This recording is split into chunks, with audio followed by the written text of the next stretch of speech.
दोस्तों, तब तक कमाओ जब तक कि कोई भी महंगी चीज सस्ती ना लगने लगे, चाहे वो सम्मान हो या सामान। इसी के साथ मैं हूं दिनेश यादव और एक बार फिर से आपका स्वागत है आपके अपने YouTube channel Spartans Learning Media पर।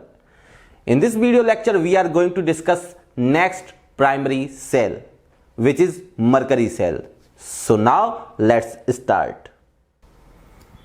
देखें मरकरी सेल, तो ये भी एक हमारा प्राइमरी सेल ही होता है। प्राइमरी सेल में जैसा कि मैंने बताया था कि these are those type of cell in which the redox reaction occurs only once and cell becomes dead after some time and not used again, cannot used again। तो इसमें हमने पहला पढ़ा था अपना क्या, पहला हमने जो सेल पढ़ा था जिसको हम लोग ड्राई सेल के नाम से जानते हैं और उसको हम लोग लेक्लेंचे सेल के नाम से भी पढ़ के आए हैं पीछे। ये हमारा मरकरी सेल है। इस सेल के अंदर क्या होता है, मरकरी सेल में जिंक जो होता है मेटल, वो मेटल क्या करता है, एज आ एनोड वर्क करता है। एक्चुअल में वो मेटल इंडिविजुअल मेटल के रूप में नहीं लिया जाता है, वो एक एलॉय के रूप में लिया जाता है, अमलगम के साथ लिया जाता है। अमलगम क्या होता है, अमलगम एक एलॉय होता है, ठीक है, जो किसके साथ लिया जाता है, अनोदर मेटल के साथ लिया जाता है। तो मरकरी को जब अनोदर मेटल के साथ लेते हैं तो उसको हम लोग मेटल अमलगम या अमलगम के नाम से जानते हैं। तो यहाँ पे जो जिंक अमलगम है वो एज आ एनोड वर्क कर रहा है, जहाँ पे केवल और केवल मरकरी का काम होता है पॉल्यूशन और एटमॉस्फेयर से इसको प्रोटेक्ट कराना, किसको, मेटल को। और यहाँ पे जो कार्बन रॉड होता है वो काम करता है कैथोड का, जबकि यहाँ पे मर्क्यूरिक ऑक्साइड को लिया जाता है, मिक्स किया जाता है पोटेशियम हाइड्रोक्साइड के साथ और जिसको यूज किया जाता है एज एन इलेक्ट्रोलाइट, और जो कि दोनों इलेक्ट्रोड के बीच में फिल किया जाता है।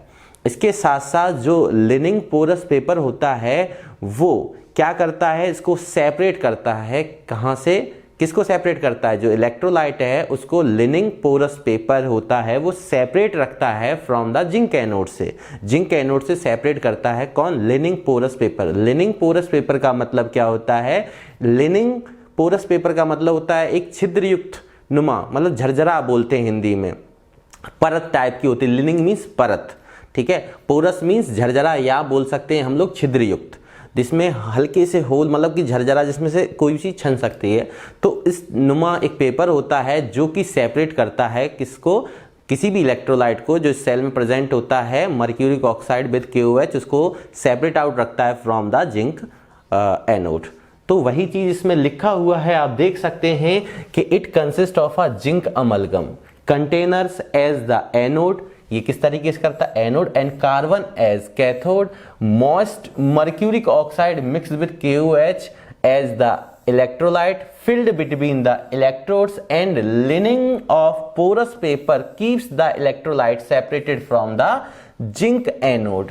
तो इस चीज को समझ लें, फिर से बताएं क्या है कि it consist of a zinc amalgam container, ये act as a anode, while the carbon is act as the, जो कार्बन रॉड होती है वो एक्ट करती है as a cathode, and the moist mercuric oxide mixed with potassium hydroxide act as electrolyte which is filled between the electrodes, and the lining porous paper क्या करता है, separated या keeps separated from the zinc anode.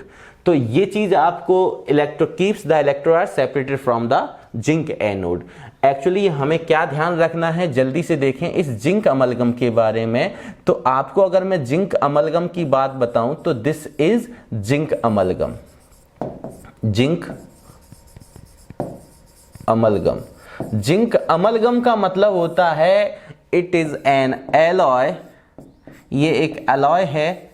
Alloy क्या होता है, 2 या more than 2 metals का mixture होता है, पर यहाँ पे जो अमलगम है उसमें मरकरी लिक्विड फेज में है। और हमेशा ध्यान रखना कि ऐसा कौन सा मेटल होता है जो लिक्विड फेज में होता है, मरकरी। तो एलॉय जो किसके साथ मिक्सड है, किसी अनदर मेटल के साथ। तो ये एक जिंक अमलगम किसका काम कर रहा है, एज अ एनोड वर्क कर रहा है हमारे पास, एज अ एनोड, ठीक है। और इसके साथ साथ हमसे जो कार्बन रॉड है, कार्बन, वो कार्बन रॉड वर्क कर रहा है किसका, हमारे कैथोड का वर्क कर रहा है। और यहाँ पे जो इलेक्ट्रोलाइट है, जो यहाँ पे इलेक्ट्रोलाइट है वो कौन है हमारा इलेक्ट्रोलाइट जो है वो है हमारा mercuric oxide with potassium hydroxide का एक्वा सोल्यूशन है यहाँ पे।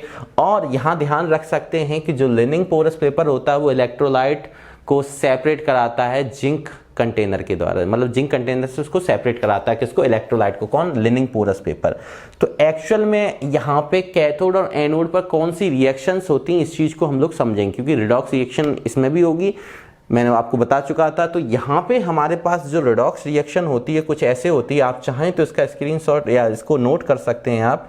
अब मैं इस चीज़ को थोड़ा सा जगह बना लेता हूँ, ये चीज़ आपके सामने ऊपर लिखी हुई है, ठीक है। तो मैं इस चीज़ को थोड़ा सा जगह बना लेता हूँ।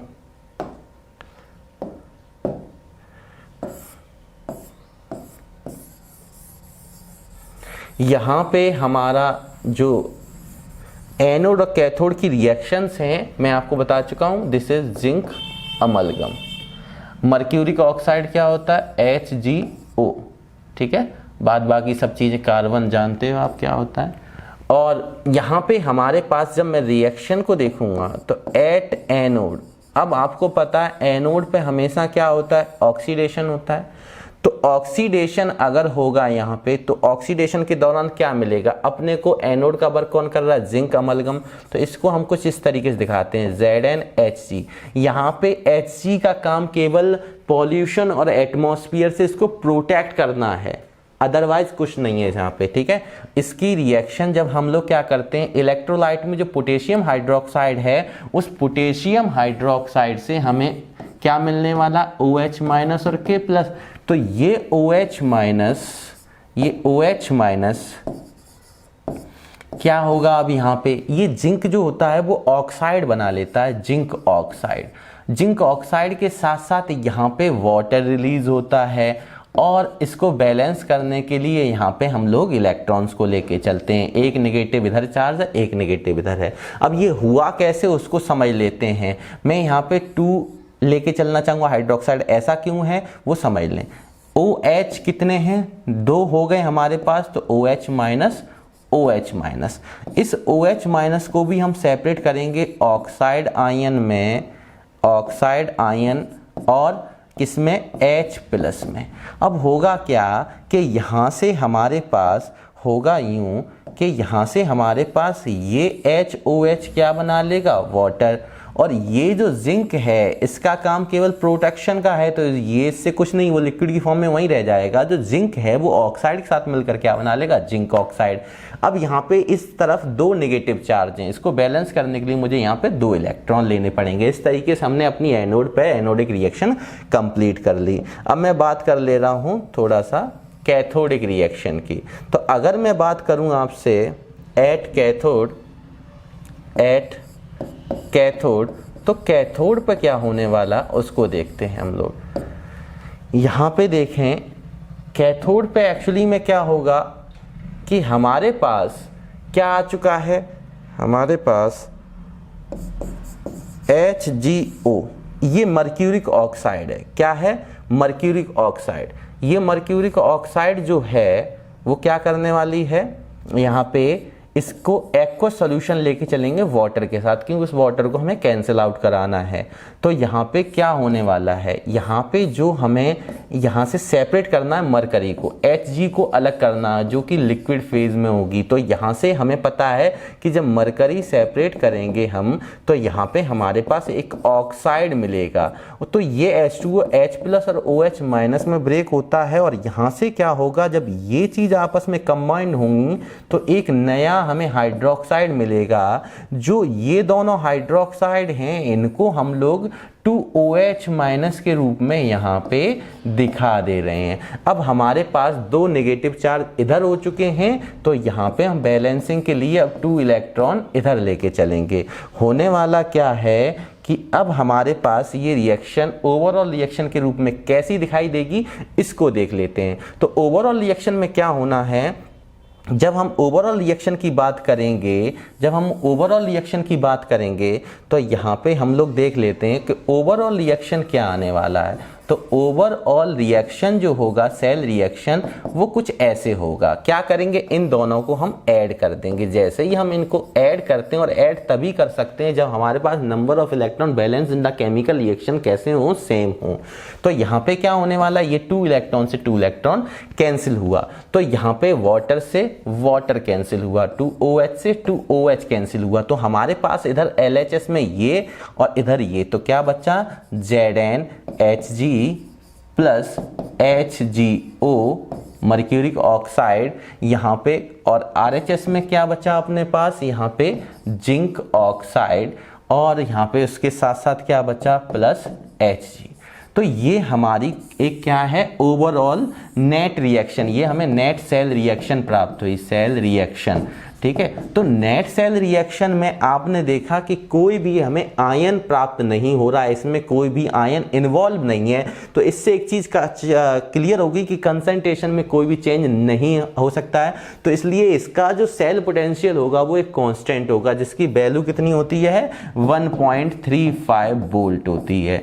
ऐसा क्यों है, यहाँ पे कांस्टेंट क्यों लेके चल रहे, इससे पहले हमने रेंज ऑफ सेल पोटेंशियल लेके चले थे, हम जो वहाँ पे पोटेंशियल जो वोल्टेज रेंज लेके चले थे, यहाँ वोल्टेज फिक्स कर दिया गया। उसके पीछे रीजन है कि अगर ओवरऑल रिएक्शन में कोई भी आयन आपके पास इन्वॉल्व होता है तो वो रेंज में आएगा, और अगर कोई भी आयन इन्वॉल्व नहीं होता है तो वो रेंज में नहीं आता, कांस्टेंट वैल्यू आता थ्रू आउट द लाइफ। तो इस चीज को यहाँ पे बताया भी गया, आप अगर देखना चाहें तो यहाँ पे आपको दिखाया गया है कि as the overall cell reaction, as the overall cell reaction यहाँ पे दिया गया है, cell reaction does not involve any ion whose concentration may change, therefore this cell gives a constant potential of 1.35 volt throughout its life। मतलब इसका जो potential है ये अब कांस्टेंट हो चुका है। इस चीज को आपने जाना।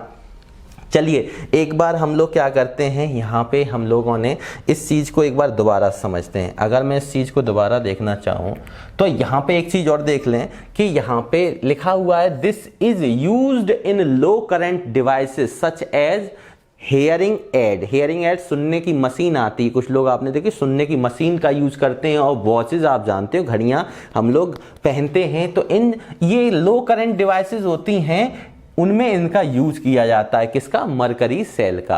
तो इन चीज़ों को आपने समझा। अब मैं जो बताने जा रहा हूं उस चीज़ को ध्यान दें कि यहाँ पे अपने को क्या ध्यान रखना है वो समझ लें कि मैंने अभी इस मरकरी सेल में अगर मैं एक नज़र में बात करना चाहूँ, एक नज़र में बात करना चाहूँ आपसे, तो एक नज़र में मैं क्या बोल सकता हूँ कि ये जिंक अमलगम यहाँ पे एज आ एनोड वर्क करता है। ठीक है, और बताओ कार्बन जो रॉड होती है, जो कार्बन रॉड होती है वो एज आ कैथोड वर्क करती है। और बताइए मेरे को क्या बोल सकता हूं कि जो यहाँ पे हमारे पास mercuric oxide mixed with potassium hydroxide used as a electrolyte, ये एक इलेक्ट्रोलाइट के रूप में वर्क करता है। और मेरे को बताइए यहाँ पे क्या कर सकते हैं, ये लो इसका जो वोल्टेज पोटेंशियल होता है, वोल्टेज है ना पोटेंशियल, वो कितना होता है, फिक्स्ड होता है, कांस्टेंट होता है। ये कैसा होता है, इतने वोल्ट, ये फिक्स्ड है या कांस्टेंट होता है।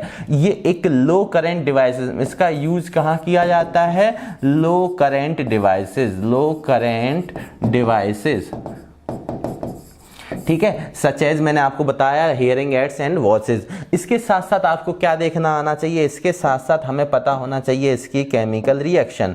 तो केमिकल रिएक्शन को भी देख लें जल्दी से कि मैंने यहाँ पे बोला एट एनोड, आपको ध्यान है मैंने बोला एनोड पर क्या होगा, oxidation. Oxidation always occurs at the anode. मैं आपको बता चुका हूँ ऑक्सीजन का मतलब होता है oxidation always occurs at the anode while the reduction always occurs at the cathode. Red cat, लाल बिल्ली मत ध्यान रखना, रेड कैट का मतलब reduction always occurs at the cathode. तो यहाँ पे आप देखिए एनोड पे हमने लिया था जिंक अमलगम, और इसको हमने देखा क्या मिला था, मेरे को जिंक मिला था। यहाँ पे हमने इसकी रिएक्शन जो कराई थी वो किससे कराई थी, मैंने एक्वस सॉल्यूशन जो पोटेशियम हाइड्रोक्साइड था उसका OH माइनस लिया था। मैं क्योंकि आपको समझा चुका हूँ तो मैं जल्दी समझाता हूँ। यहाँ से मेरे को OH माइनस इस हाइड्रोक्साइड को ऑक्साइड आयन और H प्लस, ये HOH हमें वाटर देंगे, और ये मेरे पास क्या करे देगा, जिंक ऑक्साइड मिलेगा मेरे को यहाँ पे, और ये जो है वो प्रोटेक्शन करता है from the atmosphere and pollution. यहाँ पे चार्ज को बैलेंस करेंगे तो यहाँ 2 नेगेटिव चार्ज आ गया।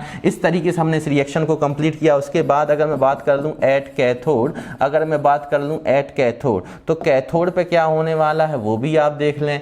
कैथोड पे क्या होने वाला है, मैंने आपको बताया था जो जो मेरे पास मर्क्यूरिक ऑक्साइड है, जब उसका एक्वस सोल्यूशन मतलब वाटर के साथ इसको लेके चलेंगे तो यहाँ पे एक्चुअली क्या होगा, ये वाटर का H और OH माइनस है, ये क्या करेगा, अपना ये मरकरी जो है लिक्विड फेज में वो अलग हो जाएगा, यहाँ से ऑक्साइड अलग हो जाएगा। ये मिलकर हमें क्या देने वाले हैं, यहाँ से ये OH माइनस, 2 माइनस और 1 प्लस क्या हो जाएगा, 1 माइनस, OH माइनस, ये OH माइनस वापस से हमने क्या कर दिया, 2OH माइनस अलग कर दिया। और यहाँ पे हमारे पास क्या, मरकरी अलग हो चुका लिक्विड फेज में।